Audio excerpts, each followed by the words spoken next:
युद्ध की त्रासदी ऐसी दिखती है, जलती, धधकती, भयावह, जहां जिंदगी की कोई बिसात नहीं होती, जहां होती है सिर्फ मौत, सिर्फ बारूद, सिर्फ आग। झुलसते इंसान, बर्बाद होता मुल्क। लेकिन ये त्रासदी एक मुल्क तक सिमटने वाली भी नहीं। ये आग कई देशों तक फैलने लगी है। रूस के दुश्मन देशों का एक एक करके नंबर आ गया है, क्योंकि ट्रंप की कुख्यात मिसाइल से रूस पर हमला हो गया है। ज़ेलेंस्की ने सुपर पावर को पुतिन से भिड़ा दिया है। रोमानिया रूट से यूरोप में घुसने लगा है रूस।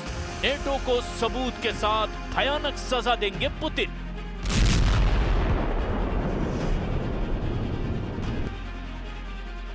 जब यूक्रेन सबसे ज्यादा बारूदी तपिश झेल रहा है, तब यूक्रेन का जर्रा जर्रा बारूदी धमाकों से दहल रहा है, तब सुपर पावर का साइलेंट हो जाना बहुत बड़े खतरे का सिग्नल दे रहा है। अचानक अमेरिका ने पुतिन के हमलों पर चुप्पी साध ली है। अचानक ट्रंप ने बेरुखी की चादर ओढ़ ली है, जबकि पुतिन ने हमलों का विस्फोटक राउंड शुरू कर दिया है। यूक्रेन में किस कदर बारूदी कोहराम मचा है, उसका भयानक दृश्य देख लीजिए। ये बहुमंजिला इमारत रूस के प्रचंड प्रहार से ढह गई है। धमाका इतना जोरदार था कि कई घंटों तक बिल्डिंग आग में घिरी रही। धमाका इतना पावरफुल था कि आधी इमारत भस्म हो गई। रूस ने पूरी रात यूक्रेन में मिसाइलों और ड्रोन से हमले किए। खासकर पश्चिमी यूक्रेन के शहरों को रूस की सेना ने निशाने पर ले लिया। ये चलता हुआ बहुमंजिला अपार्टमेंट टेर्नोपिल सिटी का है, जहां रात में हुए हमले में 25 लोगों की मौत हुई है। हमले के बाद राहत बचाव में जुटे दमकल कर्मियों ने जलते अपार्टमेंट से 40 से ज्यादा घायलों को बाहर निकाला। रूस के हवाई हमले में टेर्नोपिल के अपार्टमेंट मटिया मेट हो गए। वहीं खार्किव में रूस पर अस्पताल पर ड्रोन से बमबारी के आरोप लगाए जा रहे हैं। ये हाहाकार उसी अस्पताल का है जहां 39 लोग बारूदी प्रहार से जख्मी हो गए। रूस के ताबड़तोड़ हमलों से बचने के लिए यूक्रेन की राजधानी कीव में लोगों ने अंडरग्राउंड मेट्रो स्टेशन में पनाह ले रखी है। Почали спускатися в метро, коли уламки або шахеди десь поблизу влучали. Це була і ударна волна, і взагалі це дуже страшно. Коли така дивишся на ту вирву в землі і не можеш себе до ладу привести. В них така мета – знищити націю, знищити українців. Тому вони роблять все для того, щоб це все здійснити. पुतिन आर्मी के भीषण हमलों के बीच अब यूक्रेन के नेशनल गार्ड चीफ ने अमेरिका और नेटो से ज्यादा हथियारों की मांग की है। ओलेक्सांद्र प्यूनेंको ने रूस से लड़ने के लिए ज्यादा से ज्यादा तोपखाने की डिमांड दोहराई है। У випадку соразмірність, скажімо так, ресурсів двох країн, вони в рази менше, ніж наша, звісно, в рази менше, тому нам потрібно воювати технологічно. А це наземні роботизовані комплекси, це дрони, ну і, в принципі, якби і артилерія. Скільки б не було війн, знаєте, артилерія буде виконувати завжди задачі, тому що це дійсно бог війни. Тому що погоди немає, артилерія працює. यूक्रेन फोर्स के टॉप कमांडर हताश हो चुके हैं। सभी बार बार हथियारों की किल्लत के साथ वार जोन में पेश आ रही मुश्किलों का ब्यौरा दे रहे हैं। जमीनी लड़ाई में यूक्रेन की सेना बैकफुट पर आ गई है, क्योंकि गीली मिट्टी वाले बैटल ग्राउंड में युद्ध के लिए हथियार यूक्रेन के पास कम पड़ने लगे हैं। तो क्या इसी वजह से अमेरिका की लॉन्ग रेंज मिसाइलों से यूक्रेन ने रूस के अंदर हमले तेज कर दिए हैं? ये तस्वीर देखिए, रूस ने इसे रिलीज किया है इस दावे के साथ कि ये अमेरिका की मिसाइल है। यूक्रेन ने लंबी दूरी तक धमाका करने वाली ऐसी 4 मिसाइलों से रूस को दहलाने की कोशिश की। रूस के वोरोनेज शहर पर 4 ATACMS मिसाइलों से यूक्रेन ने हमला किया। रूस के रक्षा मंत्रालय ने दावा किया कि अमेरिका की लंबी दूरी तक हमला करने वाली सभी मिसाइलों को S-400 से मार गिराया गया। रूस ने ट्रंप की मिसाइल का शिकार S-400 के साथ पैंटर मिसाइल और गन सिस्टम के संयुक्त हमले से किया है। अमेरिकी मिसाइलों के चीथड़े उड़ाने के बाद रूस ने उसके कबाड़ का वीडियो भी जारी कर दिया। रूस ने यह भी बताया कि ये सभी मिसाइलें यूक्रेन के खार्किव से लॉन्च की गई थी।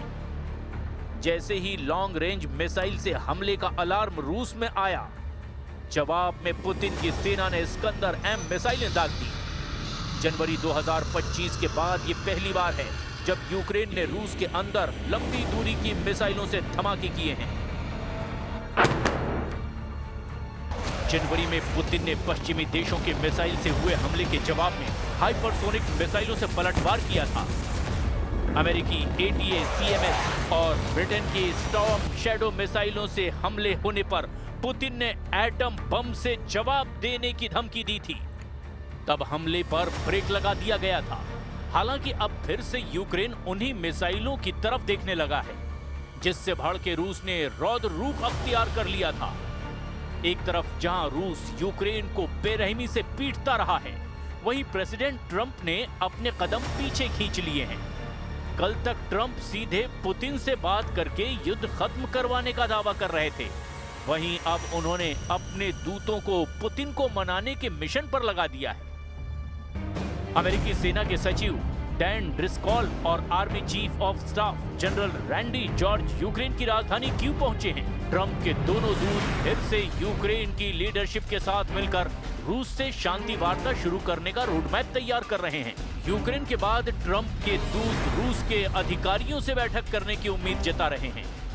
हालांकि पुतिन ने अब अपना मिशन नेटो शुरू कर दिया है।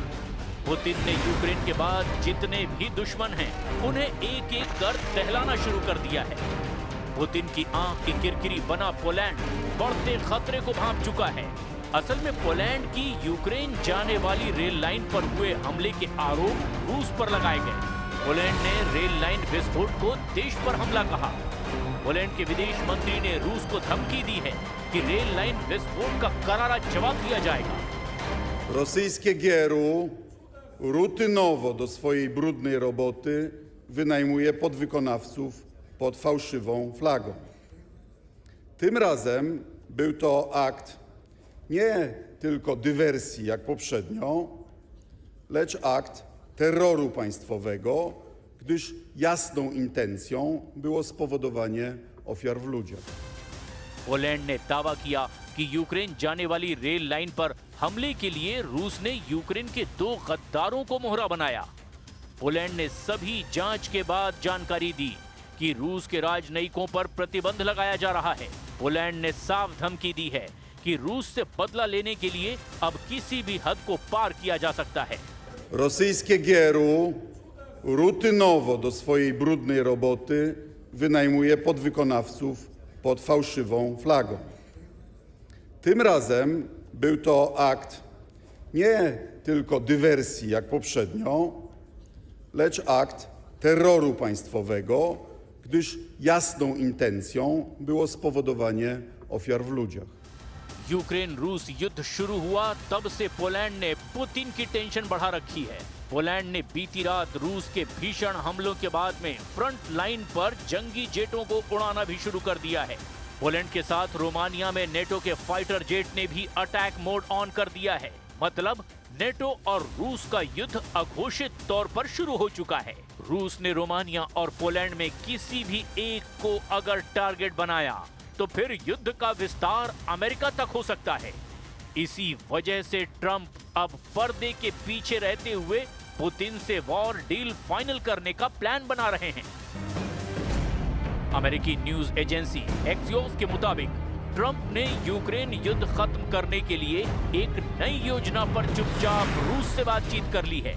ट्रंप और पुतिन ने मिलकर के 28 सूत्री एक मसौदा भी तैयार कर लिया है। नए शांति प्रस्ताव को 4 बड़े हिस्सों में बांटा गया है, जिसमें यूक्रेन में शांति, सुरक्षा गारंटी, यूरोपीय सुरक्षा और रूस यूक्रेन के साथ भविष्य के अमेरिकी संबंधों का जिक्र है। हालांकि रूस ने यूक्रेन की जितनी जमीन जीत ली है, उसका कंट्रोल किसके पास होगा अब भी ये साफ नहीं है। युद्ध समझौते में यही पेच अब तक अनसुलझा है। रूस जीती हुई जमीन से पीछे हटने को तैयार नहीं, यूक्रेन अपनी 1 इंच जमीन छोड़ने पर राजी नहीं, इसीलिए समझौता मुमकिन नहीं। यानी युद्ध लंबा खिंचता जाएगा, रूस यूक्रेन में बढ़ता चला जाएगा। यूक्रेन के सरेंडर के बाद पुतिन नेटो की तबाही का मिशन ऑन कर सकते हैं।